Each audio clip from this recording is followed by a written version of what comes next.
नमस्कार मित्रांनो, लग्नानंतर होईलच प्रेम या मालिकेच्या 16 जुलैच्या भागात आपण पाहणार आहोत. रम्या व स्वात्याला म्हणत असते, तुला जेव्हा हा पुरावा भेटला तेव्हा तू धावत सुटली सांगायला, पण तू हा विचार केलास का की जेव्हा मामीला हे सगळं कळेल तेव्हा ती मामाला सांगेल. मग लगेच मामा मामी दोघं मिळून काव्य आणि पार्थ बरोबर चर्चा केली असती, त्यांचं ब्रेन वॉश केलं असतं, पण डिवोर्स होऊ देणार नाहीत. तर वसवात्या म्हणते, रम्या खरंच माझ्या लक्षात नाही आलं गं, मी हा विचारच केला नाही. पण मला कळत नाही, एवढा मोठा बॉम्ब आपल्या हाताला लागलाय आणि मग तो फोडायचाच नाही. तर रम्या म्हणते, फोडायचा, वेळ आल्यावर फोडायचा आई. तर लगेच वसवात्या विचारते, कसा फोडणार आहेस बॉम्ब? तर रम्या म्हणते, काव्याशी जवळीक साधून. हे सगळं मामीला कळलं असतं तर मामी काव्याशी बोलली असती, पण आता मी काव्याशी बोलेन, मी तिला कन्व्हिन्स करेन. कसं तिला या लग्नात काहीच सुख मिळणार नाहीये. तिचं पार्थबद्दलचं मन इतकं बदलेल ना, तिने डिवोर्स दिलाच पाहिजे. स्वात्या म्हणते, खरं आहे, पण पार्थने का दिला असेल ग डिवोर्स? नाही म्हणजे द्यायलाच पाहिजे, पण नेमकं असं काय घडलं? डिवोर्सपर्यंत वेळ आली. तर रम्या म्हणते, प्रश्न बरोबर आहे, पण हू केअर्स? आपल्याला फक्त पार्थ आणि काव्याचा डिवोर्स होण्याशी मतलब आहे. एकदा का त्यांचा डिवोर्स झाला ना की माझ्या पार्थला मी माझ्या बाजूने वळवेन. आणि यावेळी ते कसं जमवायचं ना ते बरोबर माहिती आहे मला. त्याचवेळी रम्याला पार्थचा फोन येतो आणि पार्थ तिला विचारतो, आहेस कुठे रम्या तू? रम्या म्हणते, सॉरी हां पार्थ, खरं तर ते क्लायंटचा कॉल. पार्थ म्हणत असतो, झाला मगाशीच, तू कुठे आहेस? रम्या म्हणते, मी तुला सांगायला फोन करत होते की मी घरी चालली आहे. अरे इथे ना छोटासा ॲक्सिडेंट झाला, आईच्या पायाला लागलं, ते घसरून पडली, पाय मुरगळला रे, म्हणून मी आले, सॉरी. पार्थ विचारतो, असं कसं झालं? तर रम्या म्हणते, काय करू आता, काळजीच घेत नाही अरे ती, किती वेळा सांगितलं मी, पण हे सगळं कळलं आणि मला काही सुचलंच नाही, म्हणून मग मी तडक घरी निघून आले, सॉरी हां पार्थ. तर पार्थ म्हणतो, इट्स ओके, काळजी घे आईची, आणि काही लागलं तर सांग. तर रम्या म्हणते, हो मी सांगते हां, काही लागलं तर, ठेवते, असं म्हणून ते फोन ठेवून देतात. तर रम्या वसवात्याला म्हणते, बघितलंस किती सहज घोळात घेता येतं त्याला. तर वसवात्या म्हणते, पार्थ अजून पूर्ण घोळात आलेला नाहीये, त्यामुळे तू एवढी खुश होऊ नकोस. आणि ती रम्याच्या हातात त्या डिवोर्स पेपर्स देते आणि म्हणते, हे पेपर्स काव्याच्या रूममध्ये ठेवून ये, उगाच कोणाला संशय यायला नको. रम्या म्हणते, पेपर्स तर ठेवेनच मी, पण तू बघ काव्याला तिच्या नकळत तिच्याच डिवोर्सपर्यंत कशी नेते मी ते. काव्या, आता लवकरच तुझी जागा मी घेणार. तर वसवात्या म्हणते, घेशील हां, लवकरच तिची जागा घेशील, पण त्याआधी हे पेपर जागेवर ठेवशील. तर रम्या त्याचे फोटोज काढून घेत असते. तर वसवात्या म्हणत असते, फोटोज कशाला काढून घेतेस तू, कोणाला कळण्याआधी ते पेपर्स जाग्यावर ठेवून ये. रम्या म्हणते, पेपर्स ठेवणारच आहे ग मी, पण याचे फोटोज काढून ठेवलेत. तलवार आपल्याला कधी आणि कशी वापरता येईल ते सांगता येत नाही. वसवात्या म्हणते, अरे वा, फारच हुशार झालीस तू. तर रम्या म्हणते, तुझ्यामुळे. त्यानंतर संध्याकाळी जेव्हा त्याच्या रूममध्ये गाणं म्हणत म्हणत रेडी होत असतो, त्यावेळी मानिन त्याला पाहते आणि तेथे येते. तर ती त्याला म्हणते, तू आत्ता गाणं गुणगुणत होतास, स्वप्न रंगवत होतास, म्हणून म्हणलं जरा बघावं. तर जीवा म्हणतो, काही स्वप्न वगैरे रंगवत नव्हतो मी.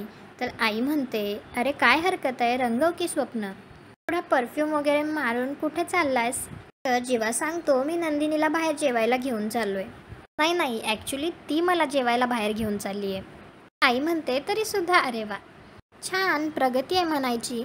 तर जीवा म्हणतो, तसलं काही नाही आहे, प्रत्येक वेळी ती काही ना काही बोलत असते आणि मी सगळ्यालाच नाही म्हणत असतो, म्हणून म्हटलं आज. तर मानिनी म्हणते, छान, मस्त, जा, छान आहे प्लॅन, आणि काहीच हरकत नाही आहे, प्रत्येक वेळेला नवऱ्यानेच फिरायला घेऊन जायचं बायकोला असं काही नाही आहे, कधीतरी बायकोनेही म्हणावं की नवऱ्याला, चला आज मी घेऊन जाते तुम्हाला डिनरला.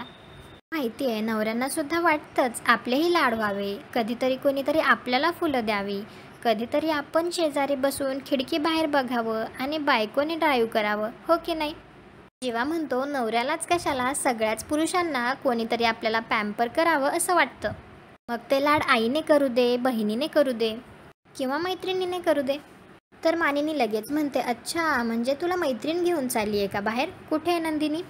जेव्हा सांगतो, ती आत रेडी होतीये.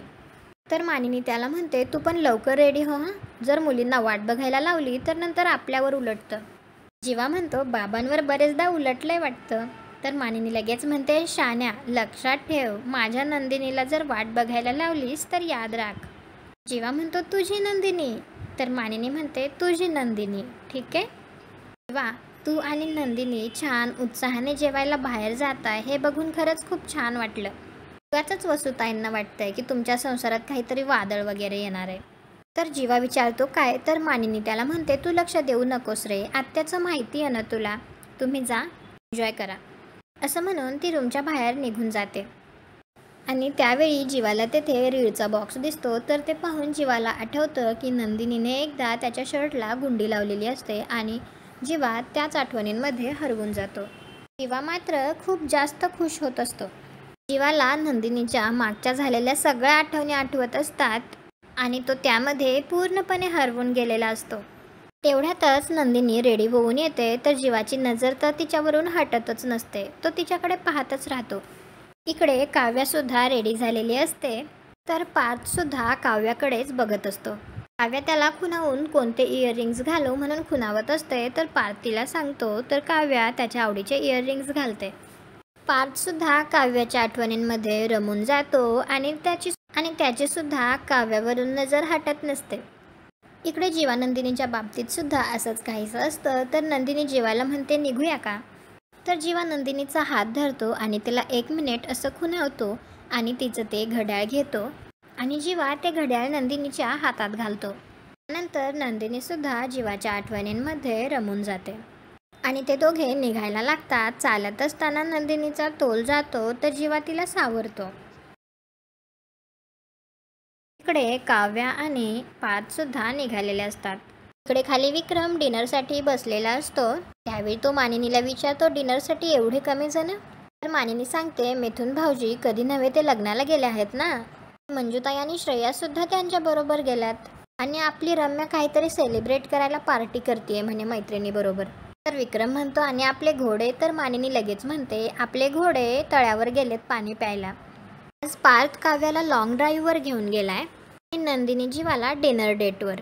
विक्रम म्हणतो मग तू घरी आज का मटर पुलावचा बेत केलास, आपणही गेलो असतो ना डिनरला, आपण काय म्हातारे झालं की काय. तर मानिनी म्हणते नाही नाही बाई, आपलं तर आत्ताच 16वं सरलंय आणि 17वं लागलंय ना. तर विक्रम म्हणतो मला तुझं माहिती नाही, पण माझं अजून 16वं सुद्धा सरलेलं नाही. मानिनी म्हणते अरे बापरे देशमुख सांभाळून हा, असं म्हणतात 16वं वरीस धोक्याचं. विक्रम म्हणतो 16वं वरीस मोक्याचं असं सुद्धा म्हणतात. त्यावेळी मानिनीला साठे गुरुजींचा फोन येतो. त्यावेळी साठे गुरुजी मानिनीला म्हणतात उद्या जमेल तितक्या मंडळींना घरी थांबायला सांग. करायची म्हणाली होतीस ना तू. तर मानिनी म्हणते सत्यनारायणाची. तर लगेच साठे गुरुजी म्हणतात हो तीच, तिचा मुहूर्त उद्याचाच आहे. मानिनी म्हणते उद्या म्हणजे गुरुजी असं काय झालंय, काही काळजीचं कारण आहे का. तर गुरुजी म्हणतात आहे सुद्धा आणि नाही सुद्धा.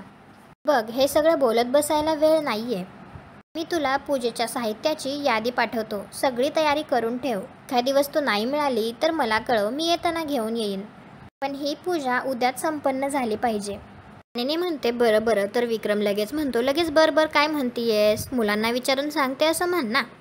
मानिनी म्हणते गुरुजी हे म्हणतात जरा मुलांना विचारू का, म्हणजे त्यांचे काही कामं असतील, मीटिंग्स वगैरे असतील मुलांच्या. तर गुरुजी म्हणतात मी उगाच आग्रह धरत नाहीये मानिनी, काही महत्त्वाची कामं असतील जसं ह्या मीटिंग, कोर्ट कचेरी, ती उद्या दुपारनंतर करायला सांगा. पूजा अत्यंत महत्त्वाची आहे, तू उद्या सकाळी असं म्हणून ते फोन ठेवून देतात. गुरुजी असं का म्हणाले असतील ते मात्र मानिनीला काही कळत नसतं आणि असा इतका आग्रह का धरला असेल त्यांनी. विक्रम म्हणतो जेव्हा जेव्हा गुरुजी असा फोन करून काहीतरी सांगतात ना तेव्हा डोक्याला लगेच भुंगा लागतो. मानिनी म्हणते काळजी वाटणार नाही का. तर विक्रम म्हणतो बरं बरं ठीक आहे, काही का असे ना तुझ्या मनातली इच्छा तरी पूर्ण होईल. उद्या आपल्या घरी सत्यनारायणाची पूजा होईल. मानिनी म्हणत असते उद्याच का, उद्या असं काय मोठं घडणार आहे. इकडे जेव्हा नंदिनीला म्हणत असतो छान झालं ना डिनर. हां पण कॅन्डल लाईट डिनर वगैरे मी एक्सपेक्ट केलं नव्हतं. तर नंदिनी म्हणते कधी कधी आपण जे एक्सपेक्ट केलेलं नसतं तेच आपल्या बाबतीत घडतं का. इकडे काव्या पार्थला म्हणत असते आज छान गंमतच झाली आहे, म्हणजे एका बाजूला तुम्ही माझ्या हातची साबुदाणा खिचडी खाल्ली नाहीत, पण दुसऱ्या बाजूला मला लॉंग ड्राईव्हवर घेऊन आलात, आता इतक्या छान जागे डिनरला घेऊन आलात. थँक्यू. खरंच तुमचा राग गेलाय हे पाहून खूप छान वाटलं. आणि हा इतका अँग्री लुक सूट नाही करत तुम्हाला देशमुख. आणि हो व्हाईट सॉस पास्तासाठी स्पेशल थँक्यू. तर पार्थ विचारतो आवडलं ना तुम्हाला. जेव्हा काव्या म्हणते आवडलं ना, आज खूप दिवसांनी तुम्हाला असं हसताना बघतीये मी. ते मला सगळ्यात जास्त आवडलं. आणि हे रेस्टॉरंटसुद्धा आवडलं मला, मस्त आहे. ते आपल्याला शांतपणे बसून खूप गप्पा मारता आल्या, तेही खूप दिवसांनी. झाली. आपण बराच वेळ झाला घरातून बाहेर निघालोय, उशीर तर नाही ना झाला आपल्याला? पार्थ म्हणतो, खरं तर उशीरच झालाय सगळ्यालाच. इकडे घरी मिथून मानिनीला लिस्टमधील नावं वाचून दाखवत असतो आणि म्हणतो, सकाळी सकाळी जातो आणि हे सगळं घेऊन येतो. मानिनी म्हणत असते, मिथून भाऊजी तुम्ही बघा हा एकदा नीट, खरंच जमणार आहे ना तुम्हाला हे सगळं? तर मिथून म्हणतो, वहिनी सगळी कामं पूर्ण होणार, दगडफेक करू नका. आणि माझा जिगरजीवा आम्ही दोघं जातो आणि सगळं सामान घेऊन येतो. मानिनी म्हणते, नाही नाही जीवा, आत्तासुद्धा कधी येईल हे सांगता येत नाही. तर त्यालाच पूजेला बसायचंय, त्याला तुम्ही सोडा. तुम्हाला हे जमणार आहे का? मिथून म्हणतो, जमणार म्हणजे 100% जमणार. सगळी व्यवस्था करून जातो, सगळ्या वस्तू हातात देतो. पण काय आहे, उद्या मला एक काम आहे. माझा जवळचा मित्र आहे, त्या मित्राच्या बायकोच्या भाचीचं लग्न आहे. तो म्हणतो लोकांचा पायगुण चांगला असतो, तुझा हातगुण चांगला आहे. का माहिती आहे का, त्याच्या लग्नात त्याचा अंतरपाठ मी पकडला होता. तेव्हापासून त्यांच्या लग्नात अंतर निर्माण नाही झालं. पण म्हणतो बायकोच्या भाचीच्या लग्नाचा अंतरपाठ तूच पकडायला ये बाबा. त्याने पकडलं तर अंतर निर्माण होईल असं म्हणलं. आय डोंट लाईक दिस. मानिनी म्हणते, ओके मिथून भाऊजी तुम्ही जा, हरकत नाही, फक्त सामानाचं तेवढं बघा. तेवढ्यात वसुआत्या तेथे येते आणि ती म्हणते, तुम्हा दोघांना झोपायचं नाहीये का? गप्पा काय मारत बसलायत रात्रीच्या? मिथून म्हणतो, वसुताई गप्पा कुठे मारतोय आम्ही, त्याचं काय झालं? हे गुरुजींचा ताईला फोन आला होता. वसुआत्या विचारते, आता काय नवीन? तर मानिनी म्हणते, नवीन काहीच नाहीये ताई, एवढं काही नाही. मी आपलं साधंच त्यांना म्हटलं होतं सगळ्यांच्या सुखासमाधानासाठी एक पूजा करूया. तर त्यांनी सांगितलं अगदी उद्याच मुहूर्त आहे. वसुआत्या विचारते, एवढं काय झालंय, म्हणजे अगदी उद्याचाच मुहूर्त आहे का? ते जेव्हा नंदिनीला म्हणत असतो, आज खूप दिवसांनी तुला पूर्वीसारखा हसताना बघितलंय. सांगू, जगात काही माणसांचं हसू असं असतं जे बघितलं छान वाटतं. हां, आता तुला माझ्यासारख्या खळ्या पडत नाहीत, मला पडतात, पण मला तुझ्यासारखं निखळ हसता येत नाही. हसू कसं आहे माहिती आहे तुला? हसू म्हणजे 4 महिन्यानंतर येणारा पहिला पाऊस. तुझं हसू म्हणजे दिवाळीची अगदी खरेदीची हौस. तुझं हसू म्हणजे अप्रतिम जेवणानंतरचं गोड डेझर्ट. एवढ्यातच वेटर तेथे येतो आणि तो म्हणतो, सर डेझर्ट. तर जीवा लगेच म्हणतो, काय टायमिंग आहे तुझं? जीवा त्याच्या हातातील मेनू कार्ड घेतो आणि म्हणतो, तुझा आज मॅडमसाठी मी वेटर आहे. आणि जेव्हा नंदिनीला म्हणतो, सांगा मॅडम तुम्हाला काय खायचं आहे? मला बोला मॅडम नेमकं काय हवं आहे तुम्हाला? त्यावेळी नंदिनी म्हणते, डिवोर्स. इकडे काव्या पार्थला म्हणत असते, कधीतरी थोडा उशीर झाला तर चालू शकतं ना. सही कितीसे वाजले असणार आहेत आत्ता? आणि काव्या बघते तर 11 वाजलेले असतात. काव्या त्याला म्हणत असते, युनिव्हर्सला सांगा तुम्हाला काय हवं आहे, मागा युनिव्हर्सकडे काही पण. काय हवं आहे तुम्हाला? तर पार्थ म्हणतो, डिवोर्स. आणि आजचा भाग इथेच संपतो. 17 जुलैच्या भागात आपल्याला पाहायला मिळणार आहे. डिनरला गेल्यानंतर पार्थ काव्याला म्हणत असतो, तुम्ही माझ्यासाठी डबा घेऊन यावा, माझ्यासाठी श्रीखंड बनवावा. तर इकडे नंदिनी जीवाला म्हणत असते, मी ऑफिसला जाताना त्याच्या हाताने माझ्यासाठी नाश्ता तयार करणारा असावा. तर दुसरीकडे पार्थ काव्याला म्हणत असतो, तुम्ही हे जे काही एफर्ट्स घेताय ना ते तुम्ही आयुष्यभर नाही करणार. स्वतःला हे करण्यापासून तुम्ही थांबवा. जर का नाही थांबलात तर प्रेमात पडेन मी तुमच्या काव्या. इकडे नंदिनी जीवाला म्हणत असते, आपली ही अधुरी कहाणी पण आता इथेच संपवूया. पार्थ काव्याला डिवोर्स पेपर्स दाखवून म्हणत असतो, आता एकच उपकार करा माझ्यावर, मला मोकळं करा. इकडे नंदिनीसुद्धा जीवाला ते डिवोर्स पेपर्स दाखवून त्याला म्हणत असते, सही करून मोकळं व्हा. तुम्हाला हा भाग कसा वाटला कमेंट करून नक्की सांगा. हे डिवोर्स घेतील का, तुमचं मत काय हे सुद्धा आम्हाला कळवा. उद्याच्या भागात.